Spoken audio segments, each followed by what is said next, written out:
بسم اللہ الرحمن الرحیم چیپٹر 5 پڑھنے جا رہے ہیں ہم۔ موسم سرما کے آتے آتے مولی ایک مسئلہ بنتی گئی۔ مولی وہ گھوڑی ہے نا، جو جس کو شوق ہے بننے سنورنے کا۔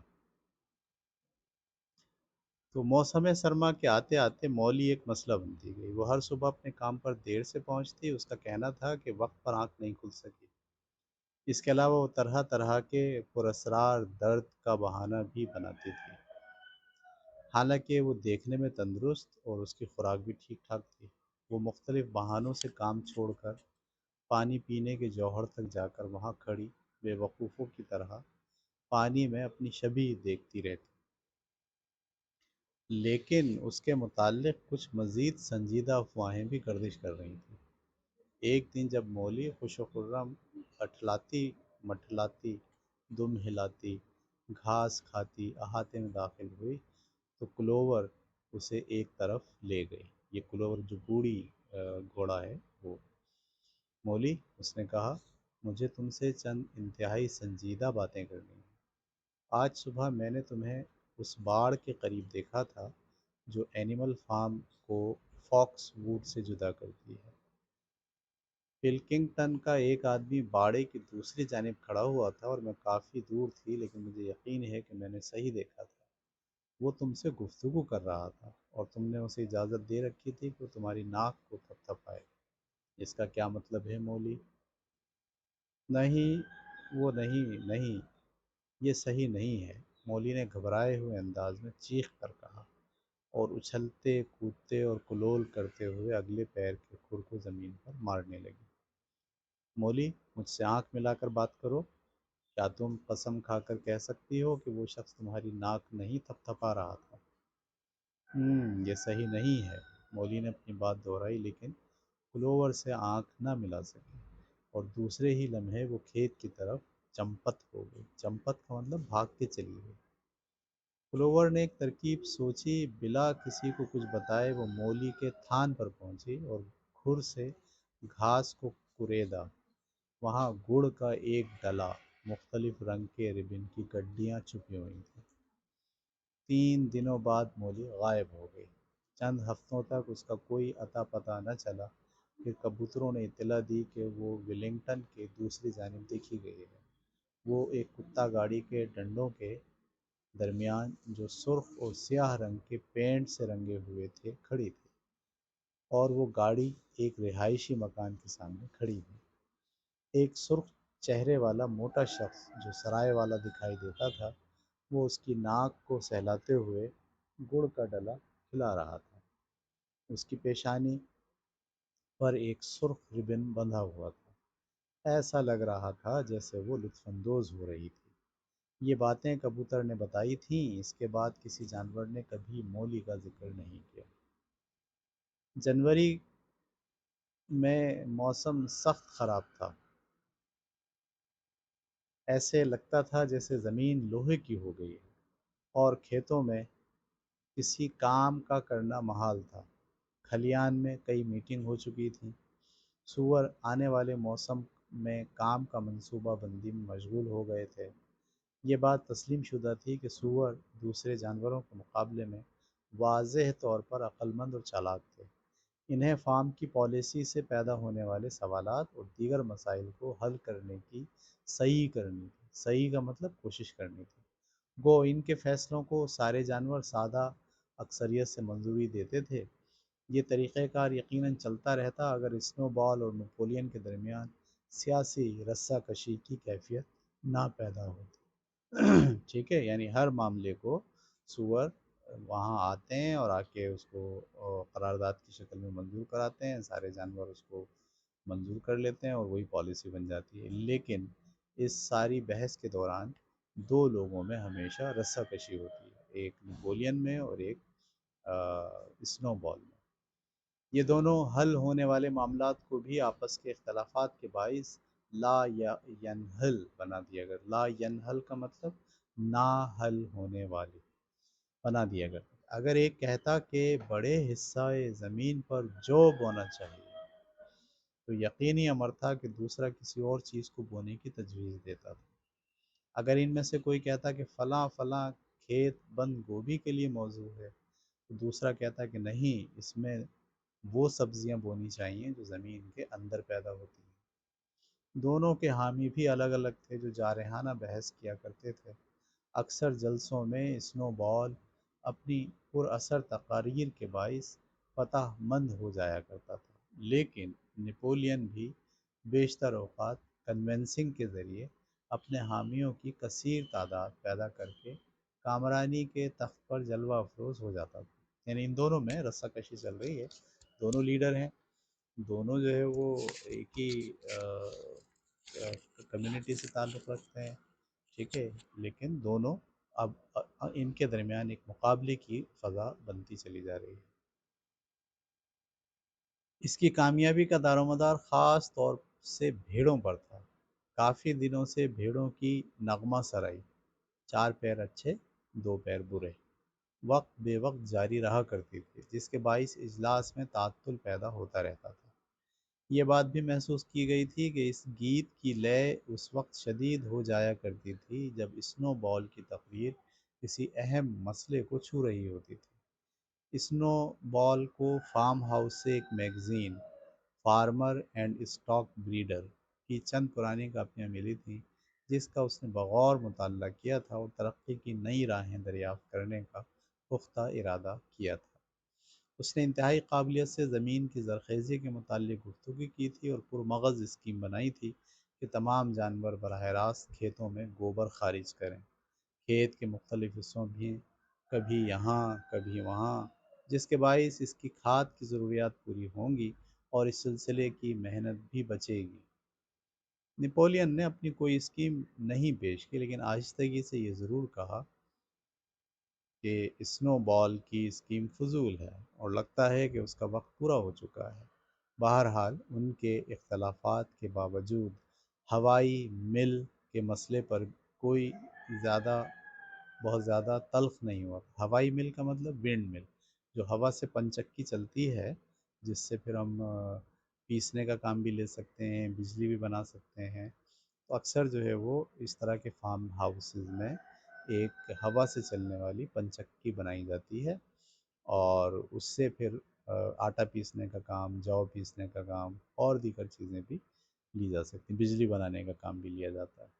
تو ان کا پلان ہے کہ جناب ہم ایک ونڈ مل یہاں بنائیں گے، اور ونڈ مل کا پلان جو ہے وہ اسنو بال کا ہے، لیکن دونوں میں پھر اختلاف ہو رہا ہے۔ اختلافات کے باوجود ہوائی مل کے مسئلے پر کوئی بہت زیادہ تلخ نہیں ہوا تھا، سوائے ایک کے۔ لمبی لمبی گھاسوں کے قریب ایک چھوٹا ٹیلہ تھا جو فارم ہاؤس کا سب سے بلند مقام تھا۔ یہ خطہ فارم میں واقعی عمارتوں سے زیادہ دور نہیں تھا۔ زمین کا معائنہ کرنے کے بعد اسنو بال نے اعلان کر دیا کہ یہ ہوائی مل کے لیے یہی مقام درست ہے، جہاں سے ڈائنامو کو چلایا جا سکے گا تاکہ بجلی پیدا کی جا سکے۔ اس بجلی سے باڑے کے مختلف تھان کو روشنی کی فراہمی ہوگی اور سردیوں میں اسے گرم بھی رکھا جا سکے گا۔ اس کے علاوہ ایک آرا اور گھاس کاٹنے کی مشین کے ساتھ ساتھ دودھ دوہنے کی مشین بھی چلائی جا سکے گی۔ جانوروں نے ایسی چیزوں کے متعلق اس سے پہلے کبھی نہیں سنا تھا، کیونکہ یہ فارم پرانے طرز کا تھا اور اس میں اس قسم کی مشینیں نہیں تھیں، لہٰذا وہ اسنو بال کے بیان کو حیرت سے سن رہے تھے، جو عجیب و غریب مشینوں کی تصویر کشی کر رہا تھا اور بتا رہا تھا کہ یہ مشینیں تمہارے کام کریں گی اور تم کھیتوں میں آرام سے بیٹھو گے یا پھر پڑھنے اور تبادلہ خیالات کر کے اپنے ذہن کو وسعت دو گے۔ ٹھیک ہے، اسنو بال ایک بہت اچھا لیڈر بھی ہے، ایک بہت اچھا پلانر بھی ہے، اور اس کا مطالعہ بھی بہت اچھا ہے، اور وہ پوری قوم کو فائدہ پہنچانے کے لیے مختلف قسم کے آئیڈیاز کو امپلیمنٹ کر رہا ہے اور منصوبے بنا رہا ہے۔ ٹھیک ہے، اب یہاں دو لوگوں کا آپس میں جھگڑا ہے، دیکھتے ہیں کیا ہوتا ہے۔ چند ہی ہفتوں کے اندر ہوائی مل لگانے کا منصوبہ مکمل طور پر تیار ہو گیا۔ مشینوں کی مکمل تفصیلات مسٹر جونز کی کتابوں سے فراہم ہوئی تھیں، جس کا نام گھر کے لیے 1000 استعمال کی چیز ہے۔ ایک کتاب ہوتی ہے نا، ہاؤس ہولڈ مٹیریل کی، تو وہ کتاب سے انہوں نے آ، بجلی بنانے کا طریقہ اور اس سے کیا کیا سامان چاہیے ہوگا وہ دیکھا۔ نئے صارفین کے لیے بجلی وغیرہ تھے۔ اسنو بال جہاں بیٹھ کر مطالعہ کیا کرتا تھا وہاں پرندے انڈوں کو سہ کر بچے نکالتے تھے۔ اس کا فرش مستح تھا، مستح کا مطلب پلین تھا، جس پر نقشے بنائے جا سکتے تھے۔ اسی جگہ وہ مطالعہ کیا کرتا تھا۔ ایک پتھر پر کھلی کتاب رکھی رہا کرتی تھی، اس کے گھروں کے درمیان ایک چاک ہوتی، اس کے کھروں کے درمیان ایک چاک ہوتی، وہ تیزی سے ادھر ادھر گھوم کر لائنیں کھینچتا اور خوشی کے جذبات سے سرشار رہتا تھا۔ رفتہ رفتہ نقشے نے مشینوں کی شکل اختیار کر لی اور تقریباً آدھا فرش لکیروں سے بھر گیا، جو دوسرے جانوروں کی سمجھ میں تو نہ آتا لیکن اسے دیکھ کر لطف ضرور محسوس کرتے۔ ہر جانور دن میں ایک بار اسنو بال کی ڈرائنگ دیکھنے ضرور آتا، یہاں تک کہ مرغیاں اور بطخیں بھی آتی، لیکن چاک سے بنے ہوئے اس نقشے کو نہ سمجھ پاتی۔ صرف نپولین اس سے بے نیاز رہا۔ اس نے تو شروع میں ہی ہوائی مل کی مخالفت کر دی تھی۔ بہرحال وہ ایک دن غیر متوقع طور پر اس نقشے کو دیکھنے آیا۔ وہ بھاری قدموں سے اس جگہ پہنچا اور نقشے کی تفصیلات کو بغور دیکھنے لگا، پھر چند گہری سانسیں لیں اور کھڑا سوچوں میں غرق رہا۔ پھر یکایک اپنے پیروں کو اٹھا کر نقشے پر پیشاب کیا اور ایک لفظ کہے بغیر چلا گیا۔ ٹھیک ہے نا، کیونکہ وہ اسنو بال کا مخالف ہے۔ اس نے دیکھا کہ بہترین قسم کا کام ہو رہا ہے اور اس سے تو اسنو بال جو ہے پاپولر ہو جائے گا، لہٰذا اس نے اپنے غصے کا اظہار کیا اور وہاں سے چلا گیا۔ اس ہوائی مل نے پورے فارم کو واضح طور پر دو حصوں میں تقسیم کر دیا تھا۔ اسنو بال کو اس بات سے انکار نہیں تھا کہ اس کی تعمیر کافی مشکل ہوگی، پتھروں کو جمع کر کے لانا ہوگا اور دیوار تعمیر کرنی ہوگی، ستونوں پر گارڈر رکھی جائے گی، پھر ڈائنامو اور کیبل وائر کی ضرورت ہوگی۔ یہ چیزیں کس طرح اور کہاں سے فراہم ہوں گی اس کے متعلق اسنو بال کو علم نہیں تھا، لیکن وہ کہتا یہی تھا کہ یہ چیزیں ایک سال میں مکمل ہو جائیں گی۔ اس نے یہ بھی اعلان کر دیا کہ اس سے اتنی لیبر بچے گی کہ جانور ہفتے میں صرف 3 دن کام کریں گے۔ اس کے مقابلے میں نپولین کا کہنا تھا کہ فوری ضرورت خوراک کو پیدا کرنا ہے۔ اگر اس طرح ہوائی مل کی تعمیر میں وقت ضائع کیا گیا تو پھر جانور بھوکے مریں گے۔ جانوروں کے دو گروپ بن گئے، ایک کا نعرہ تھا کہ ہمارا ووٹ اسنو بال اور 3 دن اوقات کار کے لیے، دوسرا نعرہ لگاتا کہ ہمارا ووٹ نپولین اور پورے چارے کے لیے۔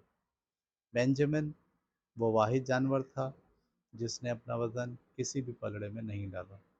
وہ کہا کرتا تھا کہ نہ خوراک کی پیداوار میں اضافہ ہو سکتا ہے اور نہ ہی ہوائی مل سے کام میں کمی واقع ہو سکتی ہے۔ ہوائی مل لگے یا نہ لگے، زندگی کے شب و روز اسی طرح گزرتے رہیں گے جیسے آج تک گزرے ہیں، بلکہ اس میں ابتری تو آ سکتی ہے بہتری میں۔ ٹھیک ہے، ہمارے ملک میں بھی ایسے لوگ ہیں جو کہتے ہیں کچھ نہیں ہوگا، کچھ بھی کر لیں آپ، ایسا ہی رہے گا، اس سے اور برا ہوگا، درستگی نہیں ہے، کوئی تبدیلی نہیں آئے گی۔ ٹھیک ہے، تو جو آپ کا بینجمن ہے وہ بھی اس خیال کا عادی ہے کہ یہ سب بکواس باتیں ہیں، اس سے کچھ نہیں ہونے کا۔ ہوائی مل کی تعمیر پر اعتراضات کے ساتھ ساتھ ایک دوسرا سوال بھی اٹھ کھڑا ہوا تھا، یعنی مویشی خانے کی حفاظت۔ اس بات سے ہر شخص متفق تھا کہ گو جنگ گائے باڑہ میں انسانوں کو ہزیمت اٹھانی پڑی تھی، لیکن وہ دوبارہ نئے جوش اور ولولے سے مویشی خانے پر اپنا تسلط جمانے کی کوشش کریں گے اور مسٹر جونز کو اس کا قبضہ دلوا دیں گے۔ ان کے پاس ایسا سوچنے کا جواز تھا کیونکہ ان کی شکست کی خبر ملک کے دیگر حصوں میں پہنچ چکی تھی اور پڑوس میں واقع فارم کے جانور پہلے سے بہت زیادہ اڑیل اور بے قابو ہو چکے تھے۔ ہمیشہ کی طرح اسنو بال اور نپولین کی سوچ مختلف تھی۔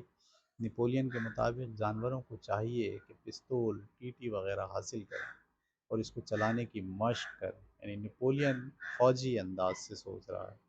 ٹھیک ہے، جبکہ اسنو بال کا کہنا تھا کہ ہمیں زیادہ سے زیادہ کبوتر بھیجنا چاہیے تاکہ وہ دوسرے فارم کے مویشیوں میں بغاوت پھیلا سکیں۔ ایک موقف اختیار کرتا ہے کہ اگر ہم اپنا دفاع نہیں کر سکتے تو پھر ہمیں تخت و تاراج ہونے کے لیے تیار ہیں۔ تخت و تاراج کا مطلب کیا ہوتا ہے؟ فنا ہونے کے لیے۔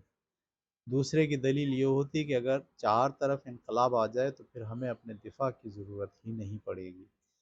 ٹھیک ہے، اس کو میپ کریں آپ، ہمارے ملک میں بالکل سیم ایسے ہی دو لوگوں کا طبقہ ہوتا ہے۔ ایک وہ ہوتا ہے جو کہتا ہے فوجی ڈکٹیٹرشپ کے ذریعے سب لوگوں کو مجاہد بننا ہے، اور ایک کہتا ہے نہیں، ہمیں دنیا سے اچھے تعلقات پیدا کرنے ہیں اور پوری دنیا کے اندر اپنی آواز کو بلند کرنا ہے، وغیرہ وغیرہ۔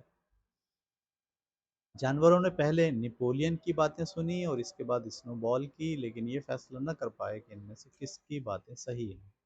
اس میں شبہ نہیں کہ وہ جس کی بھی باتیں سنتے تو یہی کہتے اور یہی سمجھتے کہ وہ سچ کہہ رہا ہے، لیکن یہ وقتی تاثر ہوتا۔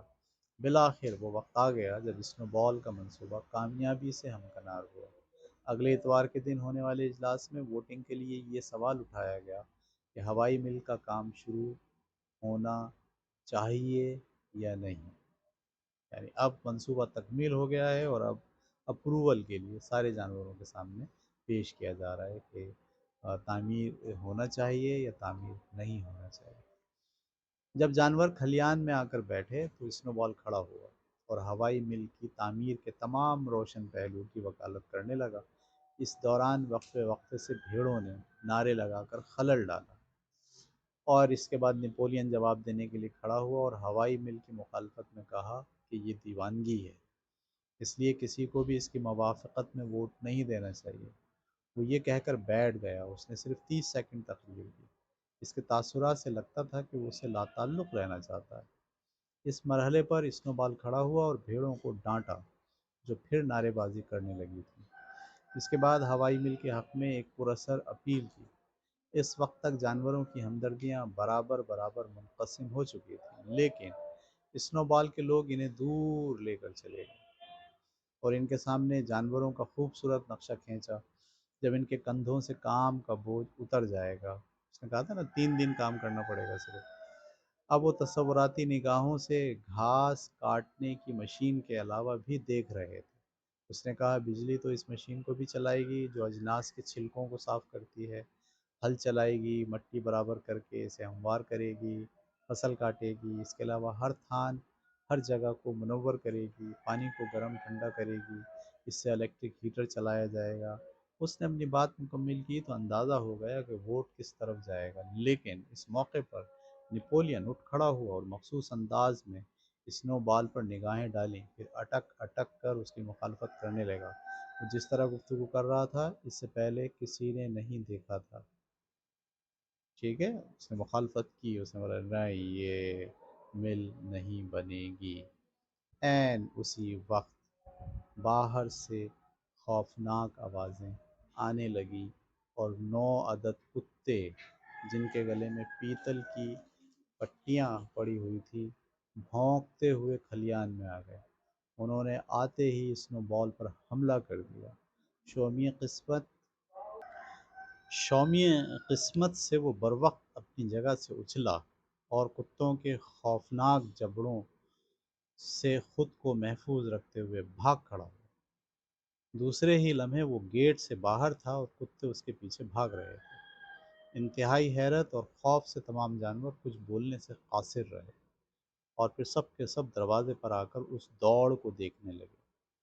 اسنو بال طویل چراگاہ کے ساتھ ساتھ دوڑ رہا تھا اور راستہ سڑک کی طرف جاتا تھا۔ وہ اس طرح دوڑ رہا تھا جیسے ایک سور دوڑتا ہے، جبکہ کتے تیزی سے اس کے قریب پہنچ رہے تھے۔ یکا یک وہ پھسل گیا اور ایسا لگنے لگا جیسے کتے اسے دبوچنے والے ہیں، لیکن وہ کھڑا ہو کر انتہائی تیزی سے دوڑنے لگا۔ ادھر کتے بھی جان توڑ کوشش سے دوڑتے ہوئے اس کے قریب پہنچ گئے۔ ان میں سے ایک کتے کا جبڑا اسنو بال کی دم کے قریب پہنچ گیا، لیکن اسنو بال نے بروقت اپنی دم گھسیٹ لی اور اپنی رفتار کو مزید تیز کر دیا۔